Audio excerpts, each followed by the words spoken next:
नमस्कार, देश की बात में हाजिर हैं और पहले बात कर्नाटक की। कर्नाटक के शिवमोगा में बजरंग दल से जुड़े युवक की मौत के बाद हालात तनावपूर्ण बने हुए हैं।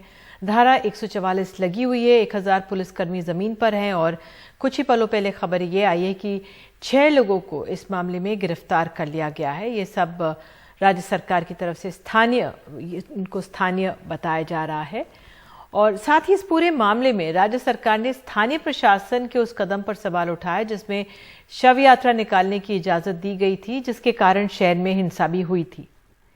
एक मंत्री ने कहा है कि इस हत्या की हर तरफ से जांच होगी, जिसमें हिजाब एंगल भी शामिल है।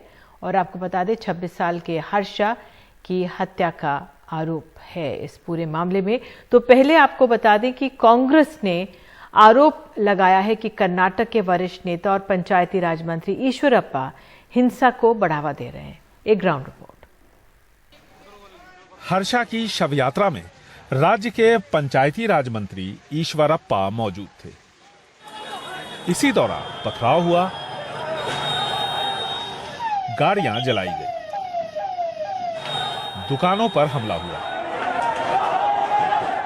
कांग्रेस का आरोप है कि भीड़ को हिंसा के लिए ईश्वरप्पा ने उकसाया। सरकार ने शिवमोगा में धारा 144 लगाई। उन्होंने इसका उल्लंघन किया। उन्होंने शव यात्रा का नेतृत्व किया, यानी उन्होंने घटना को भड़काया। उन पर तत्काल कानूनी कार्रवाई होनी चाहिए। हिंसा से पहले भी ईश्वरप्पा ने भड़काऊ बयान दिया था। शव यात्रा में उनकी मौजूदगी पर सवाल उठ रहे हैं। एक तरफ भीड़ को उकसाने का आरोप और दूसरी तरफ मंत्री होने के बावजूद धारा 144 का उल्लंघन। इस पर हमने वरिष्ठ मंत्री ईश्वरप्पा की प्रतिक्रिया लेनी चाहिए, लेकिन फिलहाल उन्होंने इस पर बात करने से मना कर दिया। आपको सभी उत्तर दिया है। हालांकि राज्य के गृह मंत्री अरगा न्यानेंद्र ने भीड़ को उकसाने और धारा 144 के उल्लंघन के मामले में जांच की बात की। ಪೊಲೀಸರು ಮತ್ತು ಜಿಲ್ಲಾಧಿಕಾರಿಗಳು ಕ್ರಮ ತಗೊಳ್ತಾರೆ। जिला प्रशासन जांच कर इस मामले में उचित कार्रवाई करेगा। सर ಅದು ಕಾನೂನು ಕ್ರಮ ತಗೊಳ್ತಾರೆ। पुलिस के मुताबिक इस हत्याकांड में शामिल सभी अपराधियों की पहचान कर ली गई है और जल्द ही बचे हुए आरोपियों को गिरफ्तार किया जाएगा। बेंगलुरु से कैमरामैन गोविंद मूर्ति के साथ निहाल किदवई, एनडीटीवी इंडिया। और हमारे साथ हमारे सहयोगी निहाल किदवई मौजूद हैं। निहाल, पहला तो मेरा सवाल यही है कि फिलहाल 6 लोगों को इस मामले में गिरफ्तार किया है, 6 स्थानीय युवक है। क्या जानकारी इनके बारे में, इनकी पृष्ठभूमि के बारे में? देखिए, ये 2 सवाल बार बार उठ रहे हैं कि जिन लोगों को गिरफ्तार किया गया वो कौन लोग हैं और इस हत्याकांड की वजह क्या है। आखिर हर्षा की हत्या क्यों की इन लोगों ने। जो मंत्री हैं उनसे लेकर के पुलिस अधिकारी सबों का यह कहना है कि जब तक जांच पूरी नहीं हो जाती तब तक ये नहीं बताया जा सकता है कि आखिर उनका उद्देश्य क्या था, क्यों उन्होंने हर्षा की हत्या की। लेकिन एक बात जो निकल करके सामने आ रही है वो ये कि इस हत्याकांड में शामिल सभी लोगों की आपराधिक पृष्ठभूमि है। तो जाहिर है कि ऐसी सूरत में एक बात यह भी कही जा रही है, जैसा कि वरिष्ठ पुलिस अधिकारी प्रताप रेड्डी ने सुबह में बताया, जो कि आईजी हैं ईस्टर्न जोन के, उन्होंने यह कहा था कि आपसी रंजिश भी एक वजह हो सकती है। और गृह मंत्री ने कल भी कहा था और आज भी इस बात को दोहराया कि अब तक हिजाब मामले से इसको जोड़कर नहीं देखा जा सकता। ऐसी कोई जानकारी अभी जांच में सामने नहीं आई है, लेकिन हिजाब मामले के साथ साथ जितने भी दूसरे एंगल हैं सबको एक साथ लेकर के जांच की जा रही है। उसके बाद ये इन 6 लोगों की गिरफ्तारियां हुई हैं। ये सभी के सभी स्थानीय लोग हैं। इनमें से इनके परिवार वाले इन्हें बेकसूर बता रहे हैं, लेकिन जाहिर है कि जब कभी भी किसी की गिरफ्तारी होती है तो परिवार उनके साथ खड़ा होता है। उन्हें कई बार परिवार वालों को पता भी नहीं होता कि किसने क्या किया है। लेकिन पुलिस के पास सीसीटीवी है, पुलिस के पास दूसरे सारे सबूत हैं, आर्टिफिशियल इंटेलिजेंस है, जिसकी बुनियाद पर पुलिस ने इन लोगों को गिरफ्तार किया है। और पुलिस का कहना है कि ये सभी इसमें शामिल थे। कुछ और लोग भी इस हत्याकांड में शामिल हैं जिनकी अभी जांच की जा रही है। लेकिन इन सब के बीच ईश्वरप्पा, जिनकी स्टोरी अभी आपने दिखाई, उनकी भूमिका को लेकर के सवाल उठाए जा रहे हैं। और बीजेपी के जो कुछ वरिष्ठ नेता हैं राज्य के, उनकी तरफ से जो बयान दिए जा रहे हैं वो थोड़े भड़काऊ हैं और इस वजह से वहां पर हालात न बिगड़े, इसको देखते हुए केंद्रीय पुलिस बल के साथ साथ स्थानीय पुलिस की काफ़ी बड़ी टुकड़ी वहां पे लगाई गई है। और जैसा कि अब से थोड़ी देर बाद पुलिस अधीक्षक जो शिवमोगा के हैं उन्होंने बताया कि कर्फ्यू वहां पर अगले शुक्रवार तक के लिए बढ़ा दिया गया है। एक और सवाल मैं आपसे जानना चाह रही थी, जो आपने ईश्वरप्पा की बात की है, मंत्री हैं वहां पर, उनके द्वारा भड़काऊ भाषण की बात भी कही जा रही है, लेकिन बहरहाल जो स्थानीय राजनीति है वो क्या है? जब इस तरह के मामले तूल पकड़ते हैं तो राजनीति आ जाती है। अगर वो हर्षा बजरंग दल का था तो ये छात्र कौन थे, या ये शव यात्रा को स्थानीय प्रशासन पर सवाल उठाए गए हैं कि शव यात्रा कैसे निकली तो क्या मंत्री भी शामिल थे? तमाम तरह की सवाल हैं वहां पे। उस लिहाज से राजनीति क्या है? देखिए, साफ तौर पर ईश्वरप्पा उस शव यात्रा में शामिल थे। जो वीडियो फुटेज है उसमें आप देखिए, साफ तौर पर आपको ईश्वरप्पा वहां इस शव यात्रा में दिखेंगे। शिवमोगा हाल में काफी संवेदनशील हो गया और वहां पर सांप्रदायिक तनाव कई बार पिछले कुछ सालों में देखने को मिला है।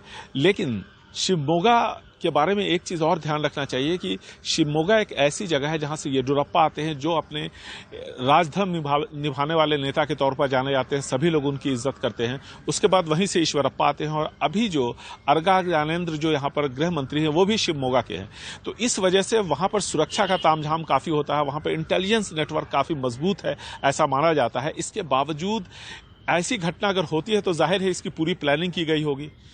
फिर इस तरह की घटना हो गई और वो भी तब हुई जब हिजाब विवाद को लेकर के सबसे ज्यादा संवेदनशील जो जिला है कर्नाटक, उनमें से एक उडुपी के बाद जो दूसरा जिला रहा वो शिवमोगा रहा। देखिए, वहां पर धारा 144 सबसे पहले लगाई गई। उतने ही नहीं, वहां पर भी काफी पुलिस को सख्त कार्रवाई करनी पड़ी थी। और ऐसी सूरत में इतने सारे एहतियाती कदम उठाए जाने के बावजूद अगर इस तरह की कोई घटना होती है तो जाहिर है कि क्रिमिनल इंटेलिजेंस और जो क्रिमिनल नेटवर्क है पुलिस का वो पूरी तरह से ध्वस्त हो गया। और उसकी वजह से इन अपराधियों ने इतनी बड़ी घटना को अंजाम दिया जिससे सांप्रदायिक माहौल वहां पर खराब हुआ। और उसका फायदा जाहिर है कि कांग्रेस बीजेपी दोनों उठाना चाहेगी, दोनों उठा भी रही है। और इसमें एसडीपीआई भी बीच में है।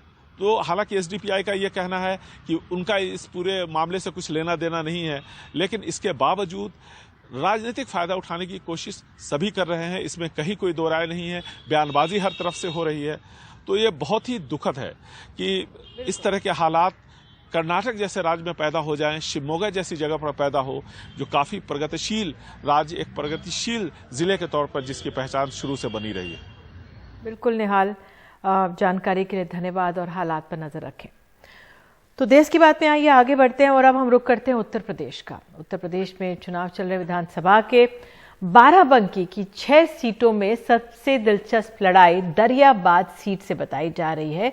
यह समाजवादी पार्टी ने पूर्व मंत्री अरविंद सिंह गोप को टिकट दिया है, तो उन्हें बीजेपी के मौजूदा विधायक सतीश शर्मा से कड़ी चुनौती मिल रही है। पर इन दोनों का खेल दरियाबाद के राजा खराब कर सकते हैं। हमारे सहयोगी सौरभ शुक्ला की रिपोर्ट देखिए।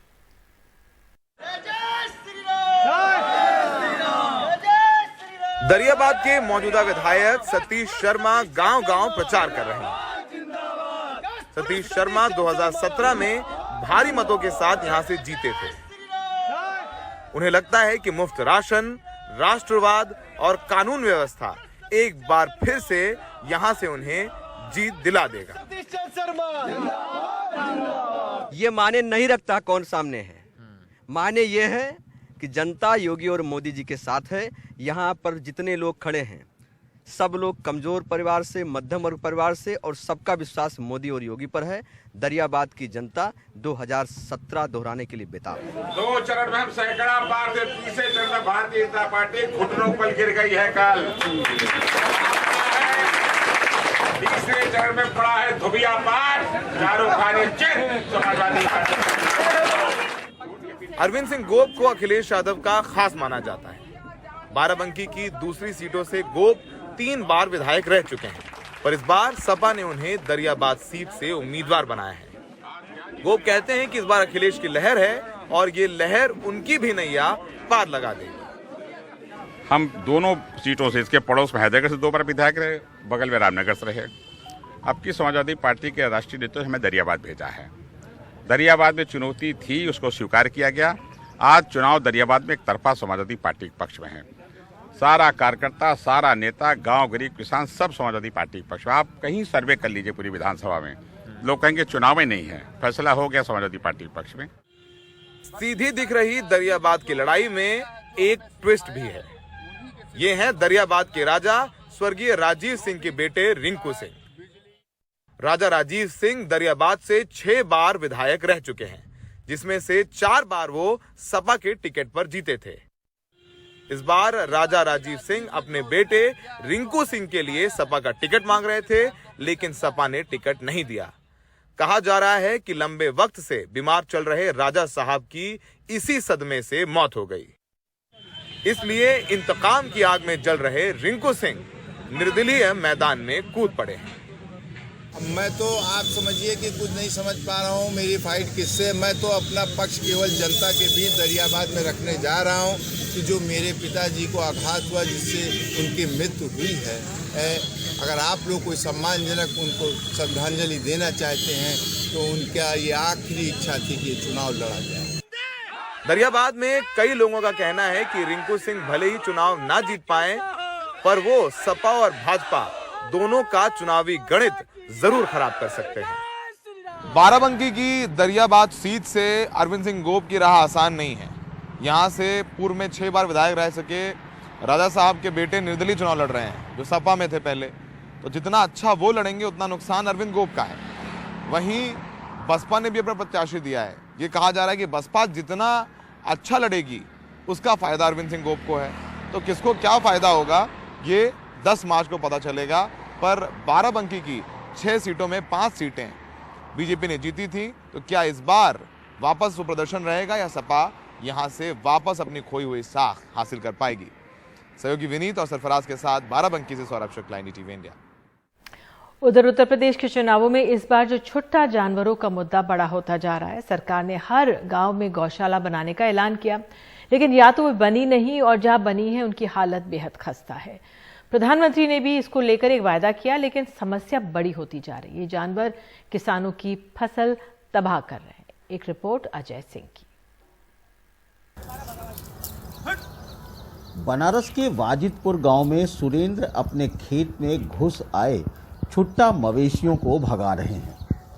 इन दिनों सुबह से शाम इनका यही काम रह गया है। इसके बावजूद मवेशी 1 बीघे में लगी उनकी अरहर की फसल पूरी तरह बर्बाद कर चुके हैं। सर, हम लोगों को बहुत परेशानियां, पूरा खेत नष्ट कर दे रहे हैं, चर जा रहे हैं, एकदम डिस्टर्ब कर दिए हैं। दिन में अगर हम लोग कहीं 10 मिनट के लिए चले भी जाते हैं तो पीछे से आके सब चर जाते हैं। अब सांड को अगर हम लोग कहीं बाहर दूसरे गांव में भी हकाने जाते हैं तो उधर के लोग इधर हका देते हैं। उन लोगों से भी हम लोगों का झगड़ा होता है। सुरेंद्र की 5 बीघे की खेती है। वो इंटर तक पढ़े हैं। शहर जाकर कुछ करना चाहते हैं, लेकिन छुट्टा जानवर भगाने में समय कट रहा है। यही हाल बहुत सारे नौजवानों का है। हम लोग कोई दूसरा काम भी नहीं, वैसे तो हम लोग कुछ कर लेते थे शहर बनारस कहीं जाके, लेकिन ऐसी स्थिति आ गई कि दिन भर हम लोगों को अपना खेत की निगरानी करना पड़ता है, चौकीदारी करना पड़ता है। हम लोग एकदम त्रस्त हो गए हैं। कहीं 10 मिनट के लिए भी जाते हैं, एकदम पूरा सांड उधर से आके चढ़ जाते हैं। सुरेंद्र के खेत के पास ही विमल बगल के स्कूल की ज़मीन पर सब्जी उगाते हैं। उन्होंने टीन से सब्जियां घेर रखी हैं, लेकिन जानवर इसमें भी चले आते हैं। इसमें यही परेशानी है कि इसमें दिन भर जो जंगली जानवर घड़होर जो आता है और छोटा गाय भैंस रखा हुआ है, वो दिन भर आते रहता है। इसी के कारण से मेरा सब्जी को खा जाता है। इसी के चलते हम अपना टीना टकोरा डाल चुके हैं ताकि हमारा सब्जी सुरक्षित करे और कुछ हम सब्जी खा सके। ये छलांग मार के चलाता है। ये टीना टकरा देने से भी वो ऊपर से छलांग मार के चलाता है।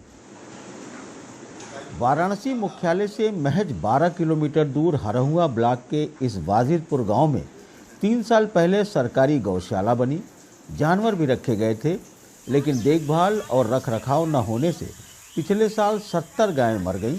तब गौशाला बंद हो गया। अब शुरू हुई है, लेकिन पैसे के लाले हैं। गौशाला की स्थिति बहुत डमाडोल है।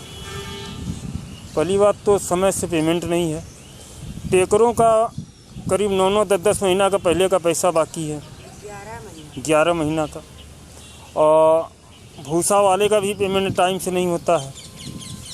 अभी तक धीरे धीरे 2 साल हो गया पेमेंट हुए, करीब लगभग 70 थे। क्या 70 गाय क्या मर गई थी? एकदम मर गई थी। तो आगे गाय क्यों नहीं आ रही है? क्या आप लोग रखना नहीं चाह रहे हैं? हम लोग रखना ही नहीं चाह रहे हैं। अपने घर से हम थोड़े ही भरेंगे। वैसे शासनादेश के अनुसार एक गाय में कितना खर्च आता है? 30 रुपया प्रति गाय माने खर्च है रोज का। 30 रुपया में गैया खा लेंगी। साल भर पहले 11 महीना का में 3000 रुपया मिला है बस, उसके बाद 1 रुपया नहीं मिला है। अब खेतों में बाड़ लगाने का कारोबार भी शुरू हो गया है।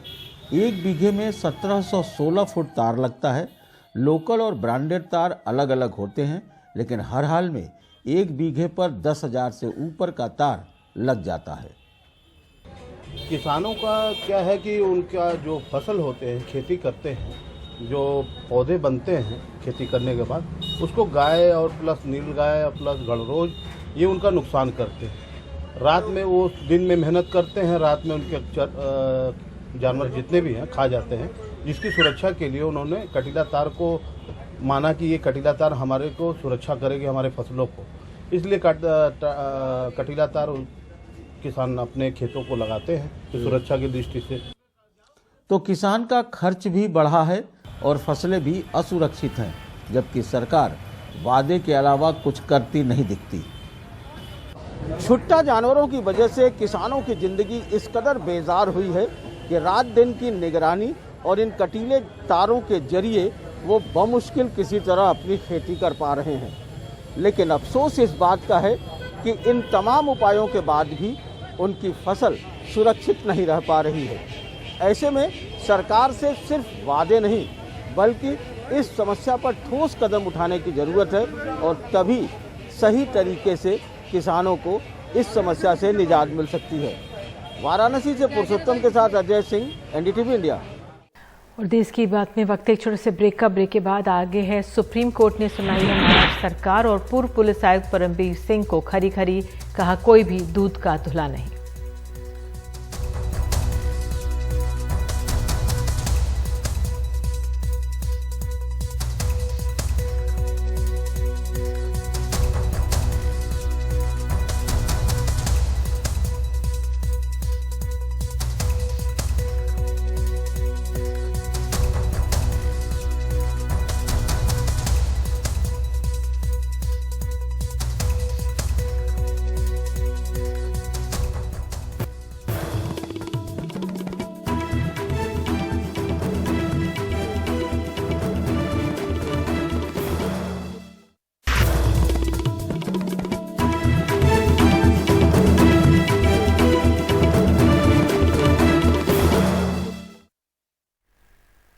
देश की बात में अब खबर है मुंबई से। मुंबई के पूर्व पुलिस आयुक्त परमबीर सिंह को सुप्रीम कोर्ट से आज राहत मिली है।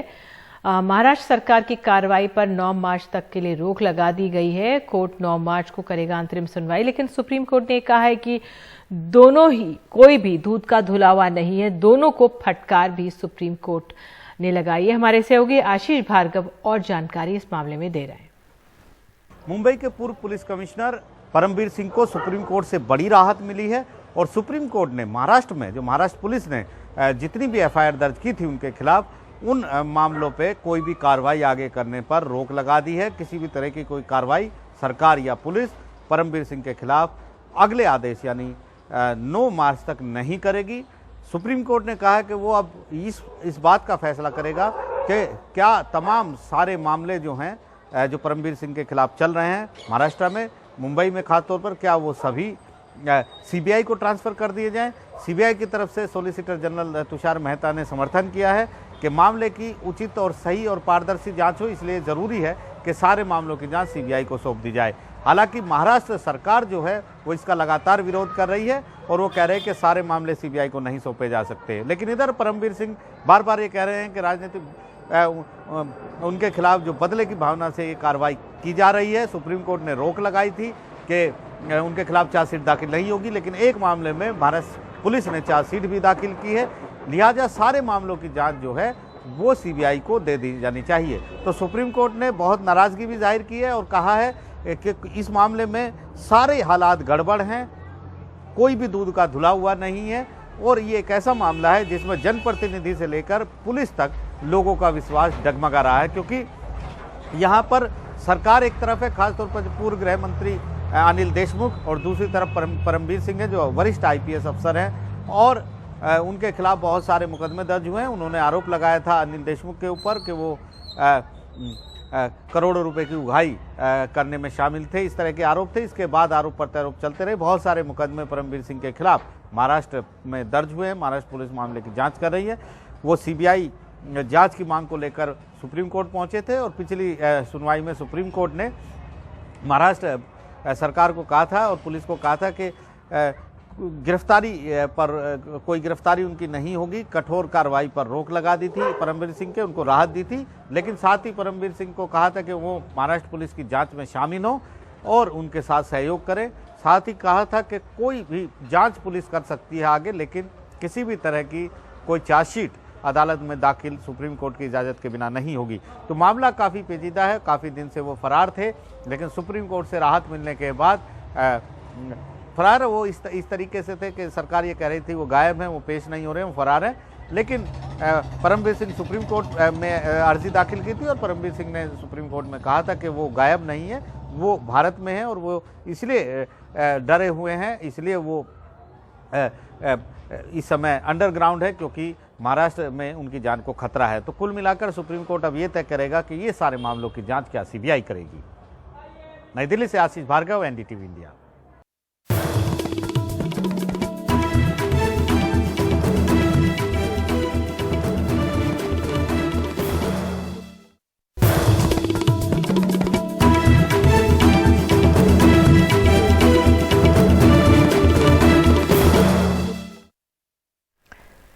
देश की बात में खबर हिमाचल प्रदेश से है। हिमाचल प्रदेश के ऊना में एक पटाखा फैक्ट्री में धमाका हुआ है और इस धमाके में 6 महिलाओं की मौत हो गई।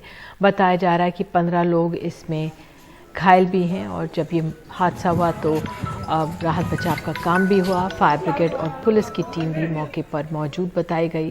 धमाके की वजह से आसपास की जो फैक्ट्रियां थी उनको भी काफ़ी नुकसान पहुंचा है, और धमाके का कारण फिलहाल नहीं, किस तरह से हुआ इसके बारे में कुछ खास जानकारी नहीं है।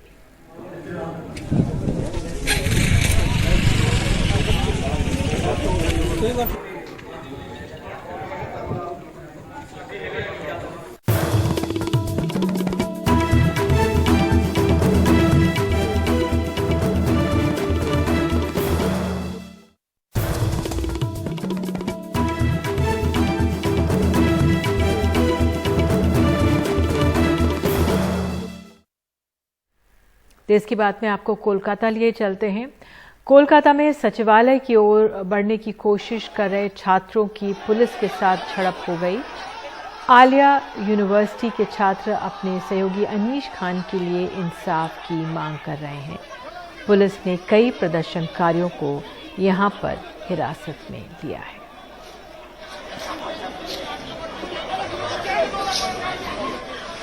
और इन्हीं दृश्यों के साथ देश की बात में आज के लिए इतना ही।